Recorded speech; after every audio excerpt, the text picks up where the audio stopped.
everyone, welcome back to my channel. My name is Emma. I like Disney, musicals and all things cozy. Today we are going to be looking at the movie musical Wonka, starring Timothée Chalamet. I'm super excited to talk about this movie. So I didn't even initially know that it was a musical because once again we have another movie who doesn't want to admit that it's actually a musical. In any of its marketing, the poster, the trailer, nothing would actually tell you that this was a musical unless you did extensive research. And you know, like we've seen this problem with a lot of other things like Mean Girls, for example, or yeah, just I see this trend in Hollywood where they don't want to admit that it's a musical. So Wonka is supposed to be a prequel to the 1971 musical adaptation of Charlie and the Chocolate Factory, starring Gene Wilder. So this movie stars a young Willy Wonka, bright-eyed and ready to take on the world.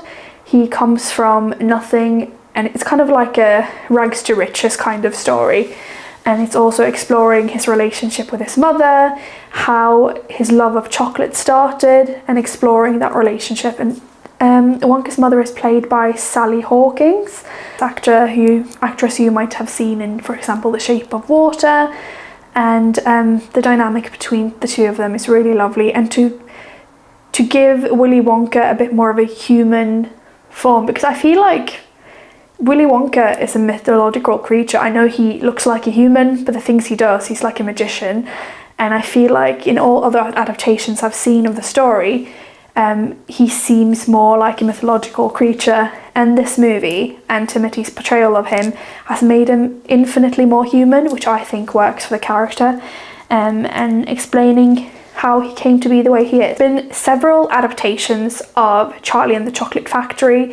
Obviously it's based by the book by Roald Dahl. The most popular two renditions in our time has been the 1971 musical one with Gene Wilder, and then the vastly different adaptation from 2005 starring Johnny Depp, directed by Tim Burton, and it's more kooky and, yeah, you know, Tim Burton-esque as opposed. There have been stage adaptations of Charlie and the Chocolate Factory, so we've had Roald Dahl's Willy Wonka from 2004, The Golden Ticket from 2010, as well as there was actually a Charlie and the Chocolate Factory musical that came out in 2013 with songs by Sam Mendes, which broke records for ticket sales in its opening weeks. As I mentioned, Wonka is starring Timothée Chalamet. Now, Timothée Chalamet is probably one of my all-time favourite actors. I've been obsessed with every single movie he's ever done, and what I love about him as well is he never picks the same type of movie twice, I feel like. Like, all of his roles are so different. It already excites me. When I heard that he was cast for this, I was just like, I couldn't wait to see what he would do with the role. Now, when I did find out that it was a musical, I was like a tiny bit concerned. Musical movies has a tendency of just putting in the biggest names that they can find, and then the singing ability doesn't really matter too much. They just want to sell tickets. Now, I won't sit here and say that Timothée Chalamet is the best singer in the world, because he isn't, but I was so pleasantly surprised. His dancing in this movie is incredible. He's worked so hard to nail that choreography. And in addition to that, I also think his singing is very charming. He's brought out that really charming side of Willy Wonka that I think Gene Wilder and Johnny Depp had, but he's just, again, humanised him so much more. And the scenes where I could see the vulnerability and his portrayal, for example, at the end of the movie, they do a cover of Imagination from the 1971 musical. And gosh, I was tearing up by the end of it. Timothée starting his performance really vulnerable and timid. Well, not maybe timid, just vulnerable, reminiscing about his mother and sort of going through all of the things he's gone through with his new friends, and realising that he has big dreams, but it doesn't mean it with the people you love. And the way he starts the song is very vulnerable and peeled back all the layers of the lyrics before he just kind of stands his ground and perform the heck out of the lyrics. And it's just, this song alone has taking you through the whole journey of his character development, and standing his ground and being like, this is me, I'm the greatest chocolatier in the world, now watch me watch me take on the world effectively. And that is, I thought they did a really good job of modernizing it without trying too hard. It wasn't like a cringy I don't know, pop version of it. They honoured the source material and then they went into the pop route with it, which I think was really smart. It just kind of seamlessly turned into this powerful stance. And it also felt like a love letter to the original movie. So I really enjoyed what they did with that, for sure. Now, this cast is so star-studded. We have Olivia Colman as Mrs. Scrubbit. There is Rowan Atkinson as this corrupt priest who's addicted to chocolate. Relatable. And it was just ridiculous and perfect all the same. This Matt Lucas is in it. Gosh, I could mention so many names. This is honestly a really, really star-studded cast. And they're all doing such a good job. I think, Matt Lucas actually has musical theatre background. He's been in Les Miserables. And he has a great singing voice. Olivia Colman really surprised me as well. She's a fabulous actress.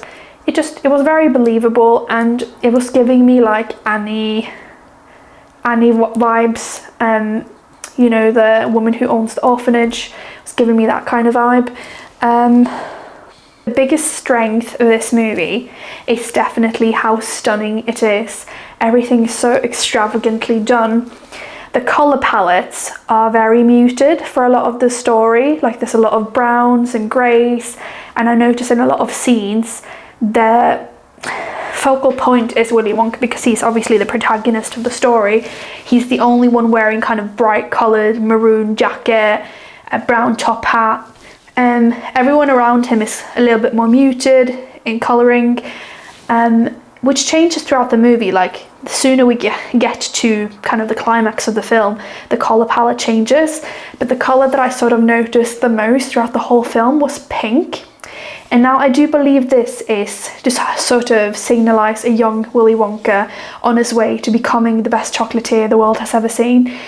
Because he has a dream, doesn't he? And there's a bit of a spoiler, but in the movie he gets trapped in this death of paying back Mrs. Scrubbit. She's basically doomed him to the basement to work there forever, and he schemes his way out of it by selling chocolate. And obviously his biggest dream is that everyone should taste his chocolate because of his mother's wish for him. Now, the colour pink is kind of signalising this, pink cloud vision of he just wants to achieve his dream, this, I don't want to say naive, but like young ambition. And the pink pastel-y colour palette lends itself to a very dreamy landscape, and a huge contrast to the browns and the greys that we see earlier in the film. All the pastel colour is like the good contrast. It's like, it makes you feel good when you watch it on screen. And my favourite song in this musical, we have some really nice songs in this. Now, I'll start with my favourite because it was just such a highlight and I can't stop singing it. It's called You've Never Had Chocolate Like This. Now, how can you not think that's the most fun title of a song you've ever heard? It is brightly filled with pinks and colours and rainbows. The whole cast they've really gone camp Broadway with this. It feels like a love letter to old school Hollywood. They have pulled out all the stops for this. The orchestra, the choir, I just love everything about it so much. Couldn't help but smile whenever I listened to this. And my favourite part, I think they did 2 different versions of the song, like a kind of introduction and then the bigger song later in the movie. And one of my favourite things about this movie was all the food and different candy. A giraffe milk macaroon is my new dream food. I'm calling it, guys. There's definitely going to be loads of giraffe inspired macarons in the next coming year. I want to make one. Maybe I should make one on my channel. I'm not even a cooking channel. I'm not Rosanna Panzino, but like, I don't know. Maybe I'll make that if it's not too hard. One of my favorite songs in this movie was called For a Moment. If you don't know this by now about me, my absolute kryptonite in musical theatre is if there's a counter melody. In my opinion, if you can execute a counter melody, mwah, chef's kiss. And this song does it beautifully. So Timothy's warm vocal really goes with Cara Lane, which is the actress who plays Noodle, bright soprano-y vocal. Their voices are blending together like butter, right? It's so beautiful to listen to. I really, really enjoy the song. It's so sweet and heartwarming and just celebrating friendship, which I know sounds a bit cheesy, but this movie's cheesy, so you know, if you're watching this video and you're expecting anything but cheese, it's the wrong movie for you. You know, I'm sorry, but yeah, that was a real highlight performance to me. Go listen to it if you haven't. I feel like that's the underrated song of this movie. There's also songs like A Hat Full of Dreams. I did like that song. I think it's more a 4-5 out of 10. The most catchy melody, gold and sovereigns in my pocket and a hat full of dreams. I did think it was trying to be this old school Hollywood thing, which I think this whole movie as a whole is really trying to be. Like the way the sets are made are, you know, this hand painted style that we've been seeing returning. I think ever since Barbie came out, where Greta Gerwig had these really specific sets for Barbie Land and designing them in a way that they would make hand-painted sets back in the day in old school Hollywood. Wonka's definitely picked up the torch for that, not in the same way, but you know, the chocolate factory, the way that looks,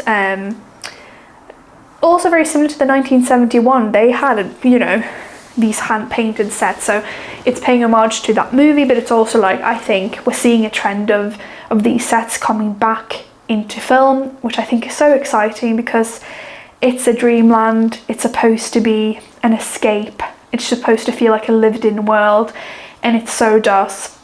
And when we get those bright, colourful scenes, like this chocolate factory or the chocolate shop that Willy Wonka opens in the song You Never Have Chocolate Like This, it just feels like we get that escape. And I think people are relying so much on CGIs in movies, and I'm so glad we're seeing a change that, yes, there is CGI, but there's also things that feel real because they are. Like, for example, I heard in an interview, at the very end of the movie, or close to the end of the movie, they are like underneath a sea of chocolate. They're nearly drowning from being in chocolate. And it's like, you could have done that with CGI, probably, somehow. But actually, Timothy said in an interview that that was real chocolate. It's little things like that that I think makes the story more lived in and more believable, because it's actually real stuff. It's not just CGI and effects. And I'm not knocking it. I'm saying CGI and effects can obviously elevate a movie and make it really lived in, but I think it's really special to, you know, make these things on your own.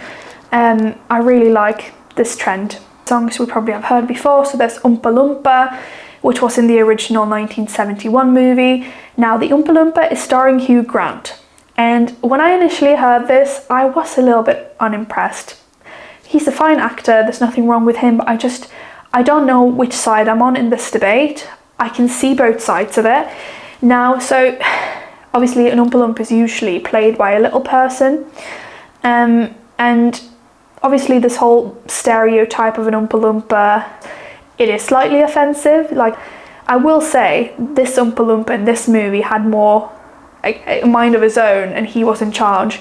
Now, I don't know whether to say that he's taken away work from little people. Like, there could have been a little person playing that part, in my opinion. But then also there is the fear of stereotyping. So I don't know which side of the debate I'm on, because I'm not a little person. But I can see how it is a little bit problematic that he's playing that part, because potentially there could be a little person playing that part and sort of taking back the narrative of the stereotyping we've seen little people face, you know, playing these characters. And little people are so much more than just, you know, they're not fairy tale characters, they're real people. So, you know, with that, if we take that aside for a moment, I will say that I do think he did a good job. He has a good singing voice. He's funny. Like, he made him this timid little British man who was in this chair leaning back like, don't talk to me, I'm not bothered. And he had like a little cabinet of liquor, and it was funny. It was funny. I'm just not sure about which side of the coin I'm on there. I would have preferred maybe if they cast a little person, but then again, it's not really up for me to say, so I'd be interested to hear your opinion about that in the comments. Now, there was also something else in the movie that I outright hated. I just did not enjoy at all, and it was when there's a police officer who works for these corrupt chocolatiers that are Willy Wonka's competitors. They already have established chocolate businesses. However, they have it's almost like a drug scene, just with chocolate. It's really, really weird. It was quite funny. However, this police officer, he's corrupt, and he's working with this chocolate mafia gang, in a lack of a better term. And I'm sorry, there's just been so many jokes about, there's been so many jokes about fat people in movies for as long as I can remember. Growing up in the early 2000s, being fat was used as a punchline, and fat suits were really common. And they still are, to be honest. There's movies like The Whale still, and I see fat suits still being a thing, and I just don't get why. Because being fat is not a gag, it's not a funny thing you just put in for comedic relief. He ate all of this chocolate and he got bigger and bigger, and he used a fat suit, and like that was the big joke for like a good 10 minutes. And I'm just like, it's so lazy. The movie would have been just as funny without that fat suit. You could have gotten the point across without doing that, because being fat isn't a costume. Just like being of a certain sexuality or ethnicity, it's not a costume, it's a body type. And it's very discriminating to see that as soon as he put weight on, he was slower, and you know, they depicted him as kind of dumb, overeating, and it's just a bit, this is supposed to be for kids, and it's sending the wrong kind of messaging, and people are like, be a bit more lighthearted about it, because it's just a joke. No, it's not just a joke. That kind of thing sits with you for a long time, and as a plus size person myself, I have to say that I really didn't appreciate that. It really didn't need that. The movie was funny all on its own. It didn't need that joke. For example, to counteract that, Rowan Atkinson's character, the corrupt priest who was sinning because he was eating chocolate, that was so much better executed. Him just like sneaking into, you know, getting people to confess their sins, and then he takes the chocolate himself and like sniffs it. That was funny because it was so ridiculous. Like, of course a priest wouldn't do that. I don't know. That was just ridiculous and funny all the same. And how, you know, the confessional booth led to this like headquarters for the chocolate mafia. It was also ridiculous because it wasn't real, and it was funny as heck. And when the giraffe went into the church and the priest was like, oh, we're all doomed.